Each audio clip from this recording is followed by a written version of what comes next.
we're going to be really good this year. We feel confident about our club and their ability to defend what they accomplished last year as the AL champs. And this is a deal that's going to further strengthen us for the next several years as well.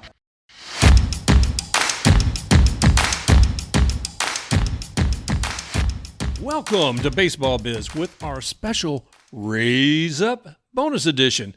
And today, I have Brandon Lowe, that's great, fantastic sports analyst from @SportsBlitzPod on Twitter. You can find him there. And I'm Mark Corbett, and you can find me at the Baseball Biz on Twitter. Anyway, we're glad to have you guys here today. You heard that little bit at the beginning. That is Mr. Neander talking about what he expects for this season. There's a lot of changes and all that. We'll talk a little bit more about Mr. Erik Neander later. What's coming up with spring training, who we lost this past year. And Brandon's going to give us a lot of information on the Rays hot stove. We'll take a little bit closer look at what still could be coming because of the payroll that the Rays have. And also, what's spring training going to look like? So these are some of the topics we have today, and let's get cracking. All right. So, knowing what we talked about here earlier, Brandon, it's going to be interesting, brother. I mean, who are the Rays this year? Oh, man, they're a different team than they were last year. They lost arguably their two biggest pieces, definitely on the pitching side, but even throughout the team, and Morton and Snell, arguably two of their most important pieces, are now gone. Indeed. I mean, that's the thing. If you were looking at that and you saw Tyler Glasnow right there, I mean, Tyler with him as well. If you look at that, you said, man, what a great team. They definitely should have been the World Series. I don't know that we're going to have that this year. I'd really like to say we are. We talked on the regular Baseball Biz edition earlier about looking how the Blue Jays are stepping up.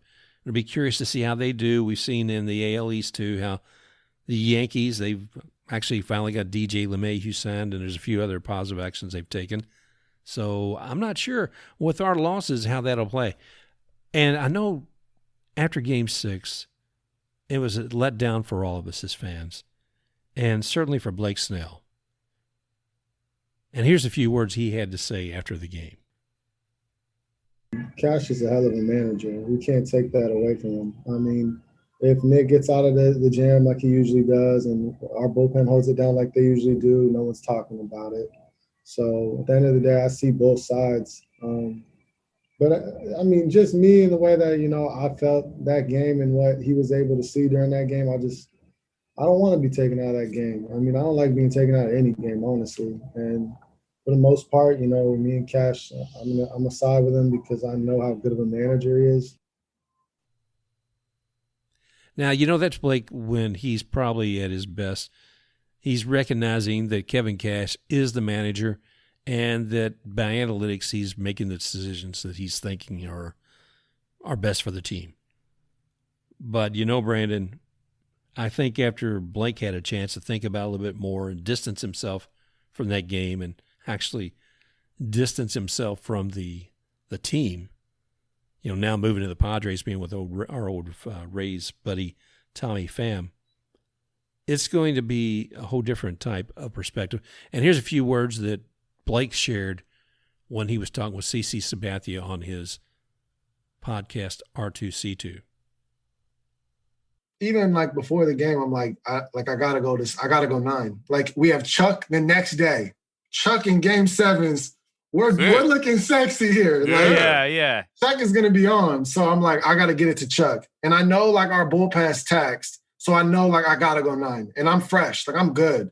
And I even told Cash, like, I'm good. Like, let me go. Quite a different mindset, but maybe a bit more candid. Maybe, like I said, it marinated on a bit. But that's where we are.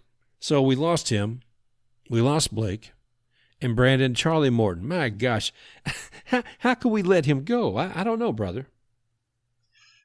He's one of those guys where, like Tommy Pham a couple years ago, I thought he brought something to the team, more important than what he did on the field and leadership in the clubhouse. And, I felt like he did a really good job of helping develop Snell and Glasnow's confidence in going after guys. As we saw it with Snell in Game 6 before he was pulled, he was going after guys. And he was having one of the great performances before he was pulled, and they're losing a big leader in Morton and a big leader in Snell and performer in him as well.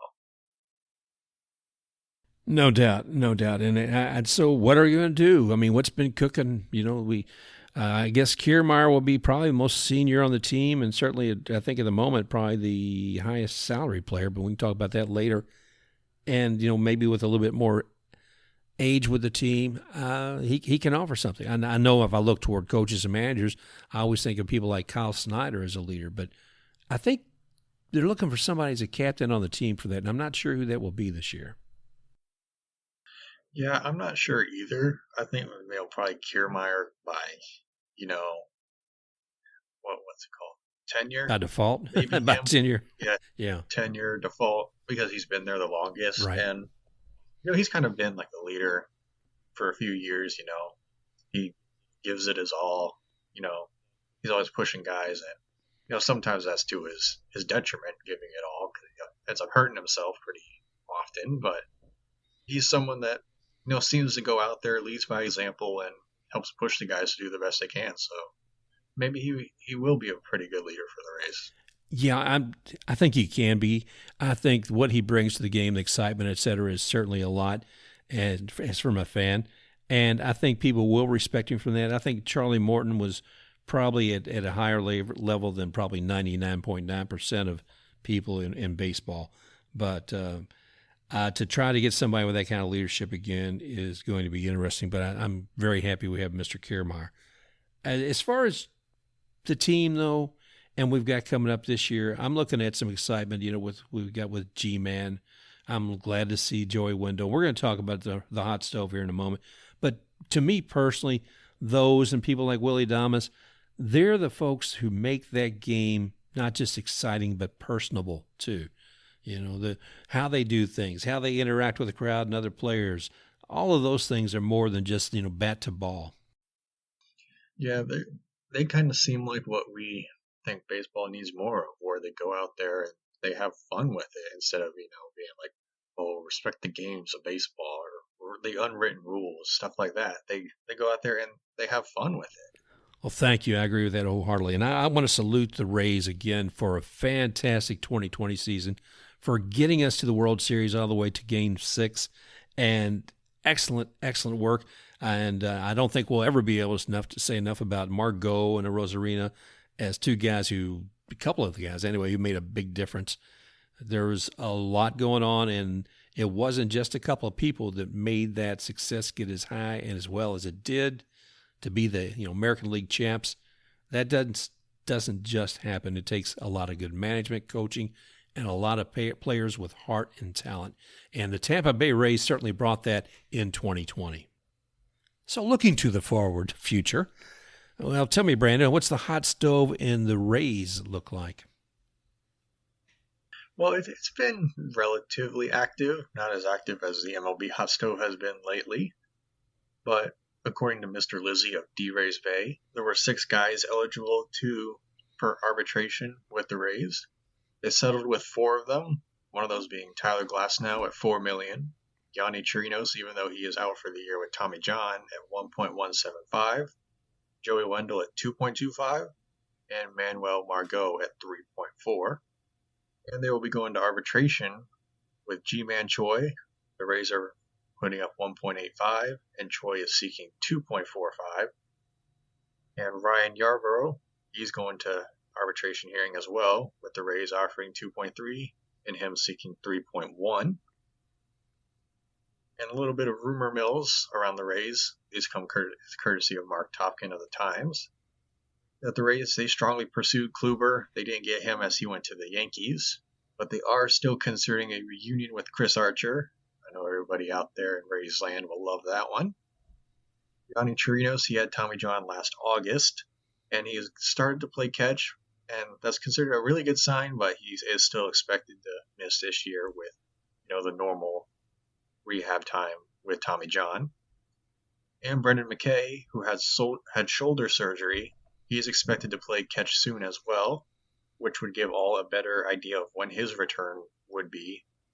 and he was estimated that he'd miss the start of the spring at the very least, but we'll find out more when he starts throwing. And Wander Franco, it's expected by many people that he won't be on the opening day roster, and he may have been if there wasn't a pandemic last year, but he still has not played above A ball, and that may hurt him coming up sometime this year if he has like a really quick rise at Double A or Triple A.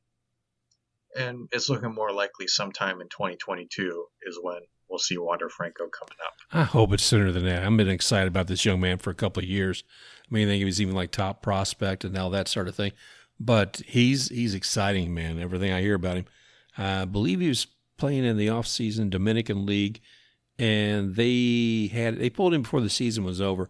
Heard a couple things. He may have just had a little tightness out there, and also with COVID and everything else, they thought we need to keep this young man healthy. So that was another one I remember hearing about Wander. Yeah, he hurt his shoulder. He didn't hurt it, but they did a test. It came back fine, that he was fine, and they're like, you know what? Maybe take the rest of the time off. Don't play in this league. Well, I'm excited about him, and we'll see what happens. One thing that keeps pummeling me right between the eyes is the Rays shortstop position. And there's one of the things in Major League Baseball is there are international signings. And this past week was the week that all that happens. Normally it's July, somewhere around the first week of July, and the international signings happen with people from other countries. One of them, Rays have made a few good decisions here. One of them this year is Mr. Carlos Colmenarez. And Carlos is a shortstop who's supposed to have fast feet, fast hands, and has definitely been seen as one of the best people to be bringing in. The Rays got him. And all of those great things that he has, but he's a shortstop. And I'm looking, okay, shortstop, we got Carlos. Shortstop, we got Wander. Shortstop, we got Willie. And I love Willie, okay? So I don't know. Are they going to move some of these guys around as position players as they come up? Or are they going to sit in minor leagues like Wander has for 2 or 3 years before they bring him up? I don't know. And you see talent like that, I hate to think that it's just kind of sitting in a minor league and not coming up to where everybody can see that talent. Yeah, he's by Baseball America, he was ranked 4th in the overall international prospects. Now you're talking about Carlos? Okay, yes. sorry. And yeah, he was ranked number 4th in Baseball America. And, they said that he's kind of like a mid-first round talent. So a very, very top prospect for the Rays. And I believe it's D-Rays Base said that they could, maybe move Wander to 3rd at some point because he's possibly a little bit better fielder than Adames is. Of course, I said, put Wander at short and then move Willie to 2nd. Then maybe put Lowe or Lowe at 3rd or a super utility guy. And, when Carlos is, when it's time for him to come up, who knows, will Adames be on this roster at that time? Because he's been here for a few years now, and, the Rays don't like to pay guys, and they usually don't really stick around for very long. So there may be a spot for him naturally, just the way the Rays operate. Yeah, we'll have to see how that comes because, I love it that we got a lot of great talent, but, it's the nature of the beast, too, that changes are made. Snell's gone. Morton's gone by his own choice, or you could say by not being able to come to agreement with the Rays. Looking at payroll, that is a big part of the game. And we look at what Erik Neander has had to play with. He's done well. Okay, let me stop here. Last show about the Rays we did over Christmas time. And I was singing Neander's praises because he's made a lot of great trades. One of them, of course, the biggest one we keep talking about is with Archer, trading him to the Pirates and getting Austin Meadows and Tyler Glasnow. And that's just killer. And I said then, Erik Neander makes decisions that I'm not necessarily happy about when he makes them. But a year or two later, I'm ecstatic that he did that. In the case with Archer, it was a much quicker turnaround than a year or two. I hope that we see that kind of activity this year from his decisions. I still have to salute him. There's times he's doing things that make me cringe. With the payroll that he's given, he's done pretty daggone well. I mean, World Series, what can I say? Yeah, and I'm sure he probably doesn't really want to make a lot of these moves like the Snell one, but certain restrictions from a certain someone who won't be named, kind of puts restraints on what he can do financially, and you may just have no choice but to do those moves sometimes. Absolutely, and that's true. I don't know how that's going to happen. I mean, if you look at the Mets and the Padres, you're looking at people who probably got some deeper pockets with what they're doing, and that's just not the Rays. Yeah, let's see. Looking at here, doing a little homework, looking at the 2019 payroll, and this is from Sportrac.com. It's SPORTTRAC.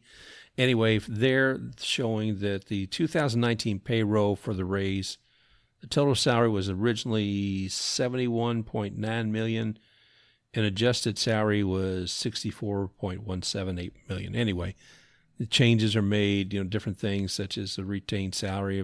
You made some trades, money goes back and forth. But so the total adjusted salary for them was $64 million that year. And if we look at the payroll for 2019, right at the top, not surprising, we just brought in Charlie Morton, and there he is at $15 million. Kiermaier was like about $8 million, and Avsael Garcia was $4.5 million. I miss Garcia. Zunino was there for 4.4. Tommy Pham was there for $4 million. So that kind of gives you an idea there. Now, if you take that 2019 payroll and you look at 2020, the adjustment salary is completely different because initially we were looking at a $75 million salary, and the adjusted went down to 28 because obviously COVID. Yeah, you're paying a guy for the time he's out there to some degree is what happened. And I don't think they would mind having a $28 million payroll in a normal year. No. So, but it is interesting, and it's seen that I'm not sure what 2021 is going to hold. I was looking at some numbers from Sports Track, and I think they're theorizing. They were saying at this point $43 million. Obviously, it's not done yet. Who's going to be on the pre-arb stuff, all that, none of that's done yet. So I will be curious to see how that 2021 payroll is. In 2019, having an adjusted salary of $64 million, but a total salary of $71. So it will be interesting to see what 2021 does hold as far as salary and how that translates into success for their season. Yeah, we've seen it with the Rays. Spending money doesn't necessarily mean winning. Because remember a few years ago, they were like, hey, we're going to go all in. We're going to spend some money on some offense. And, that didn't go well. They sold a lot of those guys off by the trade deadline. It fell flat on its face. Oh, yeah. Well, I don't know. We'll see what it's going to look like this year. I mean, let's take a look roster-wise. Who are we going to have? We still got Willie. We still have Wendell. I'm sure we'll still have Choi. I think that everything will work well. It's pre-arb, so we will have him. It's just a matter of what we're going to pay. We'll still have Kiermaier, Meadows, Glasnow, Zunino. Who am I forgetting on the field? Yandy. He's still here. Yeah, Yandy definitely. So we've got a lot of good folks. Brandon Lowe. Sorry, Brandon.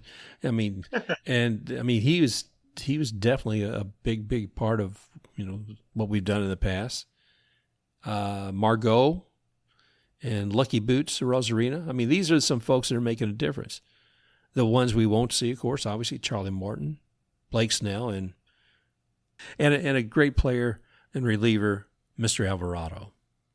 So those are some of the changes we're going to see. But I think we still have a great team out there. The biggest challenge, I think, is going to be pitching. I think if you have in the field, and of course, our biggest challenge in the World Series was having somebody at bat who's going to be delivering all the time. I mean, we said goodbye to Renfroe because he didn't actually deliver what we expected as far as at the bat. Yeah, and I'm sure we'll dive into this deeper as we get closer to the start of the season. But I have my concerns, and you pretty much echoed the same thing. What is pitching going to look like? Because at the moment we only have two real starters and an opener. But what are they going to do the other 2 days? And who else on offense is going to pick up the slack? Because we can't rely on Rosarena to carry the team for 162 games, and we can't rely on the long ball all year. So a little bit of concerns I do have around the team, but, that's why they play the games. That's right. That's absolutely right. And you know what? We're all excited again about this year. We're in February 27th, and that is going to be with spring training starting. That's going to happen still with the Rays at Port Charlotte, even though there's no longer a Port Charlotte Stone Crabs team. Ouch. Ouch. Oh, brother. I mean, that hurt. I mean, I knew with Mr. Rob Manfred moving chess pieces around saying, I'm sorry, we're going from 160 teams to 120. It was going to impact a lot of people, and it was going to change where they were. I don't know that I saw it happening to the Port Charlotte Stone Crabs. I knew that Manfred was looking at cutting rookie and maybe even single-A teams, but I was thinking that if you had a team in Florida, maybe you would just elevate them like the Stone Crabs, but that wasn't the case. That's not the only minor league team we've lost this year. We've lost the Princeton Rays and the Hudson Valley Renegades. It's a great name, Hudson Valley Renegades. Yeah, it is, man. They had some great merch too, so I'm sure if you went their logos and such, it's still out there. But I'm sad to see them go. I don't know what's going to happen with the minor league teams this year. And again, that's something we're going to delve into in a future Baseball Biz edition. We'll probably do several focuses on the minor leagues, but we'll take a look at those three teams as well. And the good news is the Rays will continue to have the Bowling Green Hot Rods, which I like that name, but even better, the logo I like is Montgomery Biscuits. So that's another great name. Yeah, and then the Durham Bulls. So I'm curious about this new one we're adding, because we talked about of the 120 teams, there's been some changes, but we're actually adding the Charleston River Dogs. Yeah, the Charleston River Dogs. So we've lost at least 3 teams and brought in a new one. So I'm curious to see how this plays out. Yeah, and if you didn't listen to earlier this week's normal Baseball Biz show, we had a big story on MLB and another team being sued by a former minor league affiliate. So I don't want to give too much away, but go back and listen. We covered that for a few minutes on that show. Yeah, and I wonder, I'm looking forward to seeing, curiously enough, how many more of these wind up popping up. So we'll cover that more. We'll continue to find out what's happening with the Rays minor leagues as well. But at this point, I want to say, I'm real excited about the 2021 season. I'm excited about the potential of having fans in the stands. I mean, some of the things we're hearing about that is they may have little pods that you buy tickets like with 2 or 4 people and you sit in a certain area. And if you're there at the Trop, you can be sitting actually potentially up in the 300 section.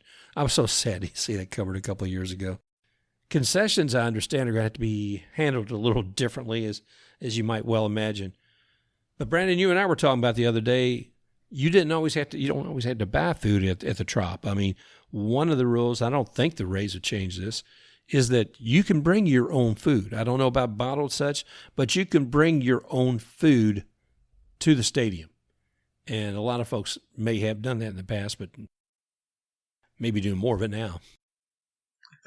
Yeah, I got to throw that. It's almost a joke at this point, but you feel like you have to say it. But, well, the Rays could open to 100% capacity and nobody will go still. Oh. I feel like I had to throw that one in there. Oh, thank just you. for everybody out there. You dog. You dog. How dare you? Yeah, I know. Hey, everybody else says it. Yeah, I know. I mean, I've been there when there's less than 15,000. There's no doubt. But, yeah, I honestly forgot that that you could bring in your own food. I mean, I always love going there and getting, a foot-long hot dog and a soda, but last time I was there, they got rid of the foot-long hot dog and broke my heart. Hey, one thing come on. I mean, foot-long hot dog, that should just be part of the experience, okay?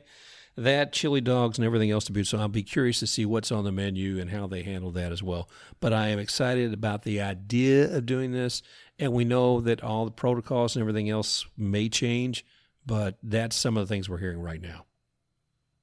Yeah, it's day to day, and it could change today, could change next week, but so far it's looking like people can be there to enjoy some Rays baseball. Absolutely. Any other news, anything else we should be thinking about, or anything else we should be adding to this special edition of RaysUp Baseball Biz? No, I don't believe I have anything at the moment, but hopefully next time we talk Rays, it's players or pitchers and catchers reporting. Well, thank you. I appreciate it, Brandon, at Sports Blitz Pod, and me, Mark Corbett, at The Baseball Biz on Twitter. You can find us there, and you can find us on all the great directories out there for podcasts like Apple, Amazon Music, Podcast.Google, Stitcher, etc. But I want to thank you guys for joining us again today. Only thing I can say to kind of close this up is Rays up!